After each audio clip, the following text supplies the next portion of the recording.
नमस्कार, दिन भर की बड़ी खबरों में आपका स्वागत है। मैं हूं आंचल। आज इस बुलेटिन में बात होगी कॉकरोचों के प्रदर्शन से घबराई मोदी सरकार की। थाली बजाकर धर्मेंद्र प्रधान नाम के वायरस का भी खात्मा किया जा सकता है। मुश्किल में फंसे शिवसेना यूबीटी के बागियों की देखेंगे अभिषेक बनर्जी पर हमले की कोशिश कैसे बीजेपी पर पड़ी भारी। राम मंदिर में चढ़ावा चोरी मामले में कैसे घिरता जा रहा है मंदिर ट्रस्ट। जानेंगे नीट परीक्षा में हुई गड़बड़ी पर कैसे फंसा एनटीए। और बुलेटिन के आखिर में देखेंगे जाने माने कार्टूनिस्ट इरफान की किस खबर पर पड़ी तिरछी नजर। लेकिन दिन भर की तमाम बड़ी खबरों से पहले एक नजर आज की सुर्खियों पर। ओपी राजभर की पार्टी सुबह सपा में हो सकती है बड़ी बगावत। समाजवादी पार्टी ने किया दावा, कहा सुबह सपा के कई विधायक पार्टी में हो सकते हैं शामिल। बंगाल में कांग्रेस ने किया विधायक दल के नेता उपनेता का ऐलान। पार्टी ने जुल्फिकार अली को घोषित किया पार्टी का नेता, मोहताब शेख को नियुक्त किया उपनेता। देश में लगातार बढ़ती महंगाई, बेरोजगारी समेत कई मुद्दों पर कांग्रेस अध्यक्ष मल्लिकार्जुन खड़गे ने बीजेपी को घेरा। कहा युवाओं के लिए रोजगार नहीं, भाजपा चंदा खरीदने में व्यस्त। G7 शिखर सम्मेलन के दौरान पीएम मोदी और अमेरिकी राष्ट्रपति ट्रंप की मुलाकात पर कांग्रेस ने साधा निशाना। कहा ट्रंप के सामने मोदी की नजरें झुकी हुई थी, ऐसा लगा जैसे कंपनी का एजेंट मालिक से बात कर रहा हो। और फीफा वर्ल्ड कप 2026 में आज रात स्वीडन और नीदरलैंड के बीच होगा मुकाबला। रात 10:30 बजे से ह्यूस्टन स्टेडियम में खेला जाएगा मैच। फिर रात 1:30 बजे से टोरंटो स्टेडियम में होगी जर्मनी और आइवरी कोस्ट की भिड़ंत। ये तो थी सुर्खियां। अब बात आज की सबसे बड़ी खबर की। जंतर मंतर पर कॉकरोचों ने एक बार फिर हल्ला बोल दिया। मोदी सरकार की शिक्षा नीति को लेकर बड़ा प्रदर्शन हुआ। सीजेपी के फाउंडर अभिजीत दिपके ने ऐलान किया है कि अब उनका प्रदर्शन धर्मेंद्र प्रधान के इस्तीफे तक चलेगा। दिपके के इस ऐलान से घबराई मोदी सरकार ने तुरंत सुरक्षा बल के जवानों को उतार दिया। ऐसे में सवाल उठ रहे हैं कि क्यों प्रदर्शन से घबराई मोदी सरकार। जानेंगे इस रिपोर्ट में। जंतर मंतर पर जमकर बवाल मचा है। कॉकरोच जनता पार्टी के प्रदर्शन ने मोदी सरकार की नींद उड़ा दी है। जंतर मंतर पर शिक्षा मंत्री धर्मेंद्र प्रधान के विरोध में गो प्रधान गो के नारे लगाए गए।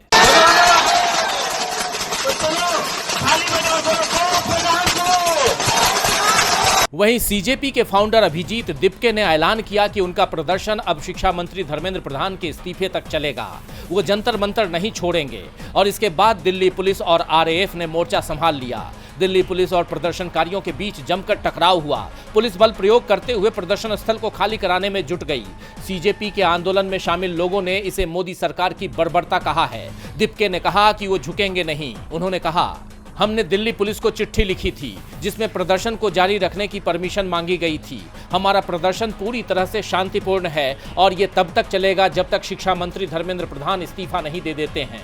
लेकिन दिल्ली पुलिस ने दिपके को प्रदर्शन की इजाजत नहीं दी और जंतर मंतर पर भारी संख्या में पुलिस के जवान तैनात कर दिए गए। लोगों को जंतर मंतर से बाहर निकालने में पुलिस ने अपनी पूरी ताकत लगा दी, जिसके बाद प्रदर्शनकारियों और पुलिस के बीच टकराव हो गया। पुलिस कार्रवाई को लेकर प्रदर्शनकारियों में गुस्सा देखा जा रहा है। वहीं जलवायु परिवर्तन कार्यकर्ता सोनम वांगचुक ने ऐलान कर दिया है कि अगर 7 दिनों में धर्मेंद्र प्रधान का इस्तीफा नहीं हुआ तो वो अनिश्चितकालीन अनशन शुरू कर देंगे। इसे मोदी सरकार के लिए बड़ी चेतावनी माना जा रहा है। ऐसे में सवाल उठ रहे हैं कि बार बार पेपर लीक होने की घटना के बावजूद क्या धर्मेंद्र प्रधान इस्तीफा देंगे या फिर सरकार टकराव के रास्ते पर चलेगी। छात्रों के प्रदर्शन ने मोदी सरकार की चिंता बढ़ाती है, तो वैसे चिंता शिंदे की भी बढ़ गई है, क्योंकि महाराष्ट्र में ऑपरेशन टाइगर फेल होता दिखाई दे रहा है। उद्धव के तेवर ने पहले ही बागियों की नींद उड़ा रखी थी। उन्हें अपनी संसदीय जाने का डर सता रहा था। इस बीच एक बागी सांसद ने संकेत दे दिए हैं कि वो घर वापसी कर सकते हैं, जिससे सियासत गर्मा गई है। देखिए रिपोर्ट। महाराष्ट्र में अब सियासी खेल पलटता हुआ दिखाई दे रहा है। जो खबर आ रही है उसे उद्धव के लिए बड़ी राहत के तौर पर देखा जा रहा है, क्योंकि 6 बागी सांसदों में से एक ने साफ कर दिया है कि उन्होंने अभी शिंदे के साथ जाने को लेकर कोई फैसला नहीं किया है। इस खबर ने सियासत को गरमा दिया है। दरअसल खबर है कि ओमराजे निम्बालकर ने कहा है कि वो अपने गृह क्षेत्र धाराशिव जाएंगे और अपने कार्यकर्ताओं से बात करेंगे। इसके बाद ही वो बागी गुट के साथ जाना है या नहीं जाना, इसका निर्णय लेंगे। इतना ही नहीं, निम्बालकर के करीबी मातोश्री भी पहुंचे हैं और अब इसके बाद शिंदे गुट में बेचैनी बढ़ गई है। तो वहीं उद्धव गुट खुश नजर आ रहा है, क्योंकि निम्बालकर अगर बगावत नहीं करते हैं तो 2/3 का आंकड़ा पूरा नहीं होगा और बाकी के 5 सांसदों की सदस्यता खतरे में पड़ जाएगी। बता दें कि इस बात की चिंता पहले से ही इन सांसदों को है और ये दिखा उस तस्वीर में जो दिल्ली के एक होटल से सामने आई। उस तस्वीर में निम्बालकर के अलावा बाकी 5 सांसद दिखाई दे रहे हैं और उनके चेहरे की हवाइयां उड़ी हुई हैं, जिसकी वजह है उद्धव के तल्ख तेवर। पार्टी में बगावत की खबर आने के बावजूद उद्धव आक्रामक रुख अपनाए हुए हैं। उन्होंने बागियों को एक बार फिर कारण बताओ नोटिस जारी किया है, जिसमें बागियों को जवाब देने के लिए मात्र 24 घंटे का समय दिया गया है, जिससे बागी सांसद पहले ही चिंता में थे कि इस बीच निम्बालकर के बयान ने उनकी और शिंदे दोनों की चिंता बढ़ा दी है, क्योंकि अगर निम्बालकर उद्धव गुट से बगावत नहीं करते हैं तो इन 5 सांसदों की सदस्यता बचना नामुमकिन है, जिसे ये सांसद भी समझ रहे हैं और अपनी सदस्यता पर खतरा मंडराता देख हो सकता है वो भी उद्धव गुट में वापसी कर लें, यानी ऑपरेशन टाइगर फेल होता दिखाई दे रहा है। महाराष्ट्र में उद्धव को बड़ी राहत मिली तो शिंदे की नींद उड़ गई है। ऐसा ही कुछ हाल बंगाल में हो गया है बीजेपी कार्यकर्ताओं का, क्योंकि टीएमसी नेताओं ने अब आर पार की लड़ाई का मूड बना लिया है। टीएमसी ने ऐलान कर दिया है कि अब बीजेपी को उसी की भाषा में जवाब दिया जाएगा। आखिर क्यों टीएमसी ने किया ऐसा ऐलान, जानेंगे इस रिपोर्ट में। पश्चिम बंगाल में मचा बवाल थमता नहीं दिख रहा। टीएमसी नेताओं पर लगातार हमले हो रहे हैं और अब इस हिंसा की चपेट में कलकत्ता एयरपोर्ट भी आता दिखाई दे रहा है। लोकसभा स्पीकर ओम बिरला से मुलाकात के बाद टीएमसी महासचिव अभिषेक बनर्जी देर रात कोलकाता लौट रहे थे और यहाँ उन पर हमले का पूरा प्लान तैयार किया गया था, लेकिन टीएमसी के कार्यकर्ता यहाँ पहुँच गए और अभिषेक पर हमला करने का प्लान कर रहे बीजेपी नेताओं से भिड़ गए। दोनों के बीच में जमकर टकराव हुआ। इस बीच टीएमसी नेताओं का दावा है कि उन्होंने एयरपोर्ट के पास एक व्यक्ति को पकड़ा है जिसके पास बंदूक थी।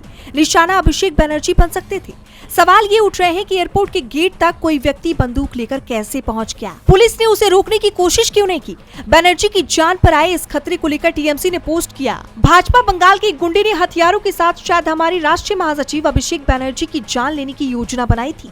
शुवेंदु अधिकारी की निगरानी में कानून और व्यवस्था की ऐसी हालत है कि अपराधी अब खुलेआम घूम रहे हैं और बिना किसी डर के खुलेआम हमला करने के लिए उनकी हिम्मत बढ़ गई है। अगर ये एक राजनीतिक विरोधी को खत्म करने की राज्य द्वारा प्रायोजित कोशिश नहीं है तो और क्या है? अभिषेक ने भी दावा किया कि उन पर हमले की साजिश रची जा रही है।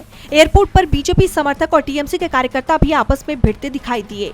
टीएमसी का दावा है कि बीजेपी नेता अभिषेक पर अंडे फेंकने की कोशिश में थे, लेकिन यहाँ भी पुलिस का एक पक्षीय रवैया दिखाई दिया। हिंसा फैलाने की कोशिश करने वाले बीजेपी कार्यकर्ताओं पर कोई कार्रवाई नहीं हुई और उन्हें रोकने की कोशिश टीएमसी नेताओं को भारी पड़ी है। टीएमसी से जुड़े 5 लोगों को गिरफ्तार कर लिया गया। टीएमसी की तरफ से इस घटना के वीडियो जारी किए गए हैं। कहा गया है कि बंदूक के साथ भाजपा सपोर्टर, डरावना वीडियो, कल रात कोलकाता एयरपोर्ट के बाहर से और सबूत, अभिषेक की जान लेने की कोशिश। टीएमसी ने शुवेंदु सरकार पर तीखा हमला किया है। कहा है कि वो विपक्ष को समाप्त करने की साजिश रच रहे हैं।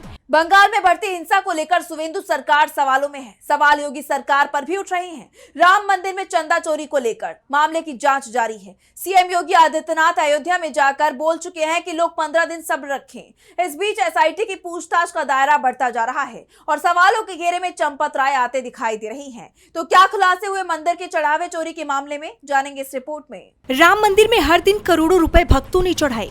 कीमती आभूषण भगवान राम के चरणों में भेंट किए, लेकिन अब आभूषणों के साथ साथ चरण पादुकाएं भी गायब हो गई हैं। खुद को भगवान राम का चरण सेवक बताने वालों पर मंदिर का चढ़ावा चोरी करने का आरोप लग रहा है।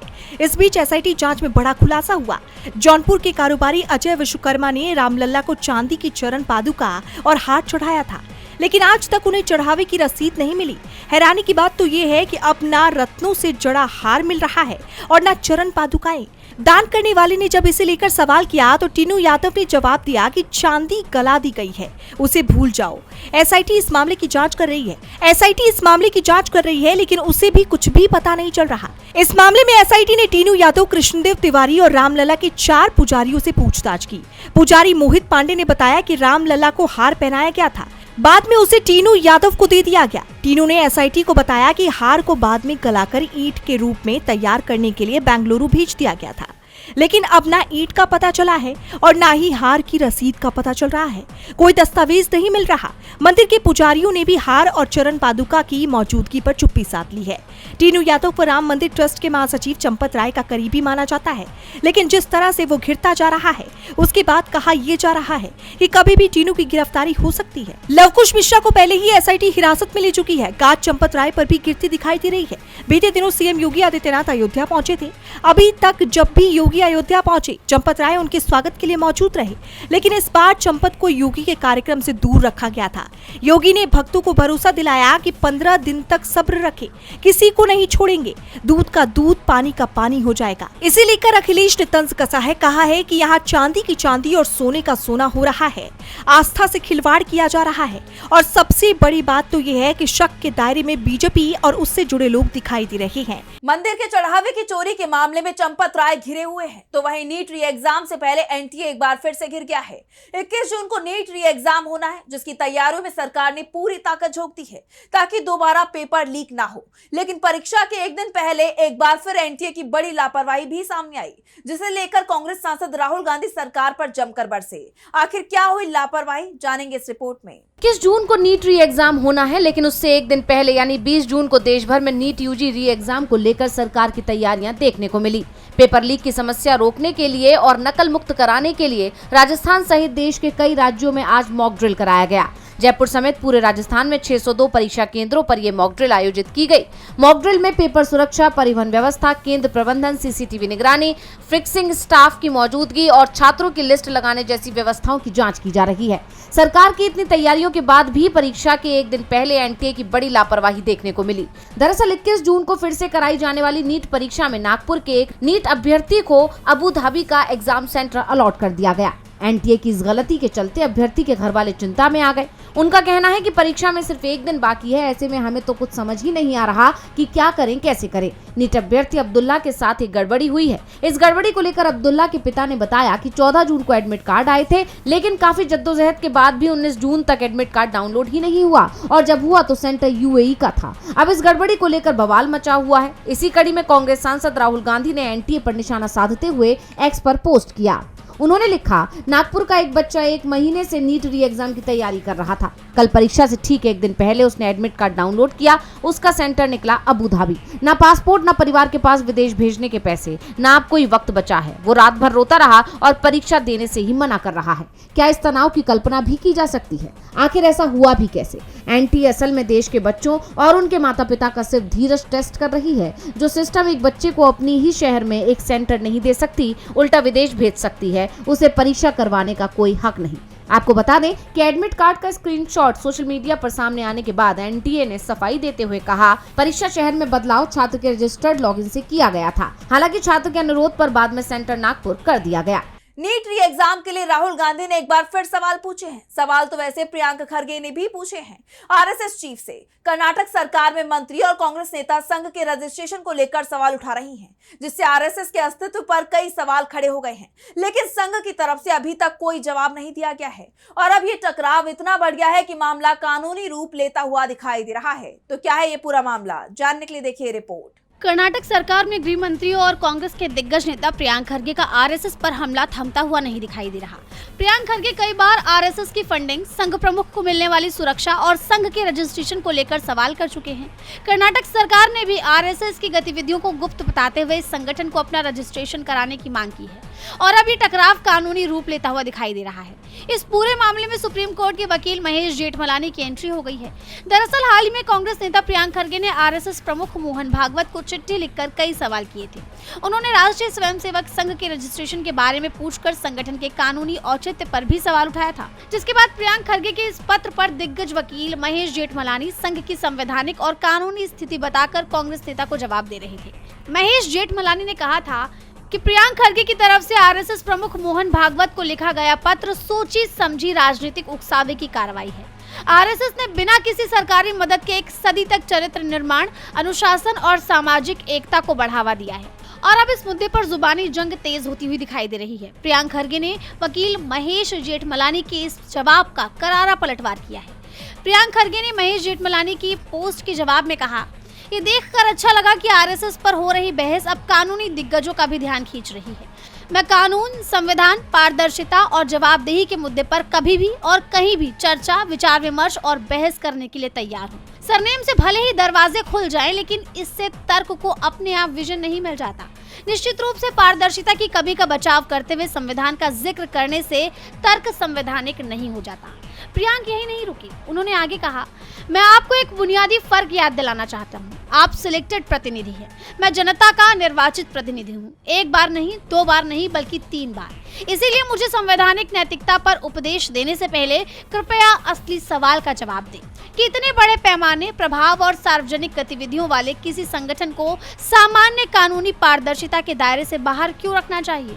यानी साफ है कि आरएसएस के मुद्दे पर कर्नाटक के गृह मंत्री प्रियांक खरगे और सुप्रीम कोर्ट के वरिष्ठ वकील महेश जेठमलानी के बीच तीखी बहस शुरू हो गई है, जो कहां जाकर थमती है ये देखना होगा। संघ और कांग्रेस के बीच शुरू हुई इस लड़ाई पर सभी की नजरें हैं। वैसे नजरें तो इस वक्त पटना में होने वाली जनता दल यूनाइटेड की राष्ट्रीय कार्यकारिणी और राष्ट्रीय परिषद की बैठक पर भी हैं, जो 21 जून को होनी है। लेकिन उससे पहले ही तमाम सवाल खड़े होने लगे हैं। सबसे बड़ा सवाल ये उठ रहा है कि जिस तरह से बीजेपी क्षेत्रीय पार्टियों में तोड़फोड़ कर रही है, उसके बाद क्या एनडीए में जेडीयू की भूमिका सीमित रह जाएगी और क्या बीजेपी के निशाने पर जेडीयू भी आ जाएगी? देखिए ये रिपोर्ट। पटना में जेडीयू की बड़ी बैठक हो रही है। 2003 में जेडीयू की स्थापना हुई और उसके बाद जब भी कोई बैठक हुई तब बिहार में सीएम जेडीयू का ही रहा। 2005 में जेडीयू के पास सीएम पद आया तो वो 2026 तक बना रहा। नीतीश कुमार सीएम रहे, लेकिन अब बीजेपी ने नीतीश से सीएम पद छीन लिया है। वैसे जेडीयू इस वक्त भी एनडीए में ही है, लेकिन अब सरकार में उसका पहले जैसा दबदबा नहीं रहा है। ऐसे में पटना में हो रही पार्टी की राष्ट्रीय कार्यकारिणी और राष्ट्रीय परिषद की बैठक पर पूरे देश की निगाहें टिकी हुई हैं। सवाल उठ रहे हैं कि बीजेपी जिस तरह से क्षेत्रीय दलों को तोड़ रही है, क्या विपक्ष के बाद उसके निशाने पर सहयोगी भी आ जाएंगे? वैसे जेडीयू के कार्यकारी अध्यक्ष संजय झा से जब सवाल किया गया तब उन्होंने कहा कि इस बार जेडीयू को 85 सीटें मिली हैं। सीटों की संख्या के मामले में भले ही ये जेडीयू का सबसे अच्छा प्रदर्शन नहीं हो, लेकिन ये भी देखना होगा कि इस बार हम सिर्फ 101 सीटों पर लड़े थे। जीत के प्रतिशत के हिसाब से ये हमारा सबसे बड़ा प्रदर्शन है। बैठक में अध्यक्ष पद को लेकर नीतीश कुमार के नाम पर औपचारिक मुहर लगाई जाएगी और आगे की रणनीति तय की जाएगी। बैठक के लिए जेडीयू कार्यकारिणी और राष्ट्रीय परिषद के सदस्य पटना पहुंचने लगे हैं, लेकिन नीतीश के सीएम नहीं होने को लेकर उनके अंदर चिंता जरूर दिखाई दे रही है। पटना में ये चर्चा भी चल रही है कि नीतीश कुमार कार्यकारिणी में बड़ा बदलाव कर सकते हैं। बीजेपी के करीबी नेताओं की कार्यकारिणी से छुट्टी भी कर सकते हैं। फिलहाल ये तय माना जा रहा है कि नीतीश एनडीए से अलग होने को लेकर अभी कोई फैसला नहीं कर रहे हैं, लेकिन जिस तरह से बीजेपी दूसरे दलों के सांसदों को तोड़ने में जुटी हुई है, उसके चलते जेडीयू की चिंता जरूर बढ़ती दिखाई दे रही है। और बुलेटिन के आखिर में देखेंगे जाने माने कार्टूनिस्ट इरफान की किस खबर पर पड़ी तिरछी नजर।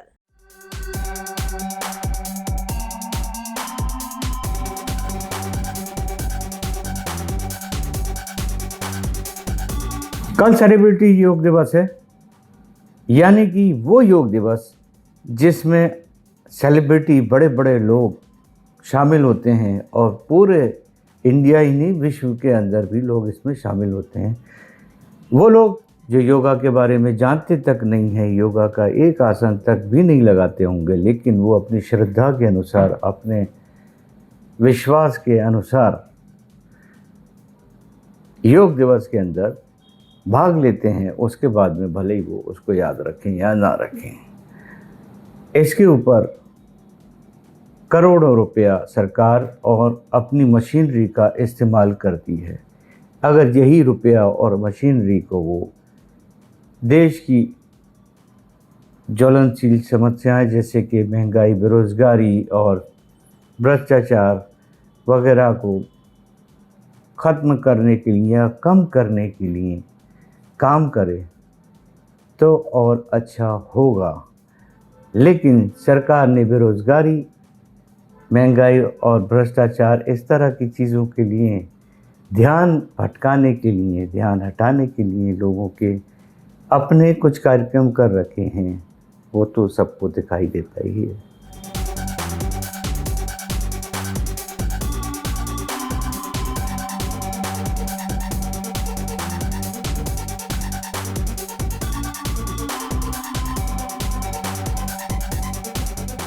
बहुत बहुत शुक्रिया इरफान जी। तो आज इस बुलेटिन में इतना ही। आप देखते रहिए डीवी लाइव। नमस्कार।